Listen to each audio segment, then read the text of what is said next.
आज जिस आदमी की स्टोरी मैं आप लोगों के साथ डिस्कस करना चाह रहा हूँ ना, उसकी स्टोरी से ना मैं खुद ही इतना प्रभावित हुआ हूँ, खुद ही इतना मोटिवेट हुआ हूँ कि मैं अपने आप को रोक नहीं पाया कि मैं आपके साथ उस आदमी की स्टोरी शेयर ना करूँ। कुछ उसकी लाइफ के ऐसे इंसिडेंट्स हैं जिसने उसकी पूरी ज़िंदगी को चेंज किया।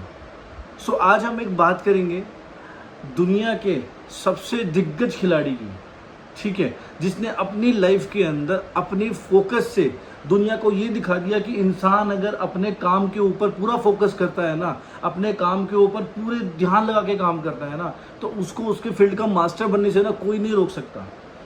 हमेशा ध्यान रखना, एक एक एक पागल आदमी ही इतिहास रचता है, ऑर्डिनरी आदमी इतिहास नहीं रचता है। ऑर्डिनरी आदमी सिर्फ टारगेट्स को पूरा करता है, रोजमर्रा की जिंदगी को पूरा करता है, रोजमर्रा के खर्चों को चलाता है, लेकिन एक एक्स्ट्रा ऑर्डिनरी आदमी ना इतिहास बनाता है। तो आज हम ऐसे ही एक आदमी के बारे में बात करना चाहेंगे जिसने हम सबको अपनी कहानी से काफ़ी प्रभावित किया और काफ़ी आप लोग भी सुन के उससे प्रभावित हो गए। रोल मॉडल है हम सबके लिए। क्यों फोकस हमारी लाइफ में इंपॉर्टेंट है, क्यों हमें अपने काम के ऊपर इतना ध्यान देना चाहिए, इतना फोकस देना चाहिए कि यार हमें कुछ और दिखे ही ना उसके अलावा, और जब उसका रिजल्ट बोले ना तो सारी दुनिया सिर्फ तालियों में उसका स्वागत है। सो आज हम बात करने वाले हैं मेजर ध्यानचंद की कहानी के बारे में।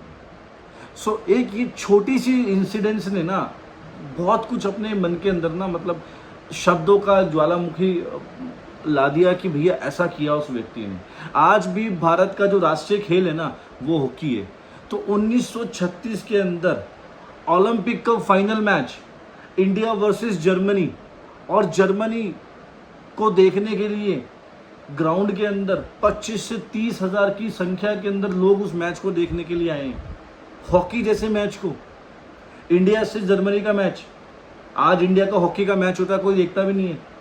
उस टाइम पे उस दौरान 25 से 30 हजार की जनता स्टेडियम के अंदर है, और जब वो मैच हुआ तो उस मैच के अंदर इंडिया ने, हमने जर्मनी को 16-1 के गोल से हराया।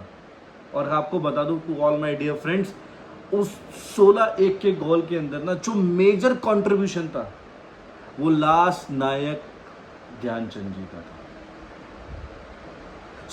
15 गोल उन्होंने अकेले दागे, 15 गोल। वो बिजली नहीं थी उस टाइम पे, ऐसे अच्छे स्टेडियम्स नहीं थे, ऐसी अच्छी ट्रेनिंग नहीं थी, ऐसी अच्छी फैसिलिटीज नहीं थी जो आज की डेट में अवेलेबल है। बट स्टिल उस इंसान ने सूरज की रोशनी के अंदर प्रैक्टिस करी, चांद की रोशनी के अंदर प्रैक्टिस करी, रेल की पटरी की ट्रैक के ऊपर बॉल को रख के प्रैक्टिस करता था। इतना अच्छा बैलेंस कंट्रीब्यूट करते थे कि वो बॉल जो पटरी से नीचे नहीं ड्रॉप होती थी। जब ये मैच हुआ 16-1 से जर्मनी हारा, तो उस स्टेडियम के अंदर दुनिया का सबसे बड़ा तानाशाह हिटलर मौजूद था। वो स्टेडियम के अंदर आता है, बोलता है इसकी हॉकी तोड़ो, इसकी हॉकी तोड़ो, उसमें से चिंबक निकलेगा। ये चिपका के कैसे खेलता है, 15 गोल अकेले कैसे दाग दिए। उसकी हॉकी तोड़ी गई इन द स्टेडियम, सारी पब्लिक के सामने, कुछ नहीं निकला। हिटलर बड़ा परेशान। रात को हिटलर अपने किसी नौकर को भेजता है, बोलता है कि मेजर ध्यानचंद को बुला के लाइए। उनको बुला के लेके आता है, बोलता है हिटलर मेजर ध्यानचंद जी से कि आप हॉकी खेलने के अलावा क्या करते हो।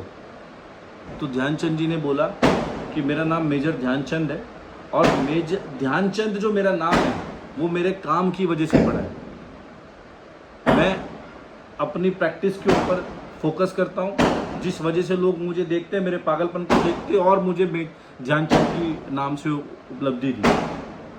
तो जो हिटलर ने उनसे पूछा कि आप हॉकी के अलावा क्या करते हो, तो उन्होंने बोला कि मैं भारतीय सेना के अंदर एक सूबेदार हूँ।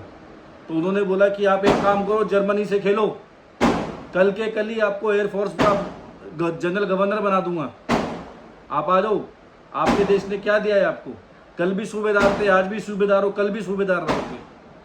उसके बाद जो मेजर ध्यानचंद जी ने बोला ना, उसको सुनने के बाद ना मेरे ना रोंगटे खड़े हो गए। सुनना चाहेंगे आप कि उनका जवाब क्या था। दुनिया के सबसे बड़े तानाशाह जो उनके सामने हैं, उन्होंने इतनी अच्छे ऑफर के बाद उन्होंने क्या जवाब दिया।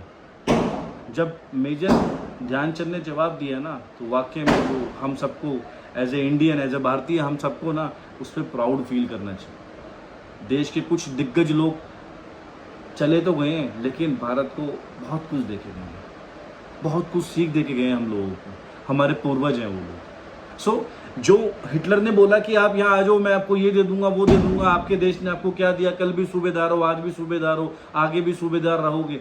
तो मेजर ध्यानचंद जी ने बोला कि हिटलर, मेरे देश की जिम्मेदारी नहीं है वो मुझे आगे बढ़ाएगी, मेरी जिम्मेदारी है कि मैं अपने देश को आगे बढ़ाऊं, अपने देश से ही खेलूंगा, अपने ही देश से खेलूंगा।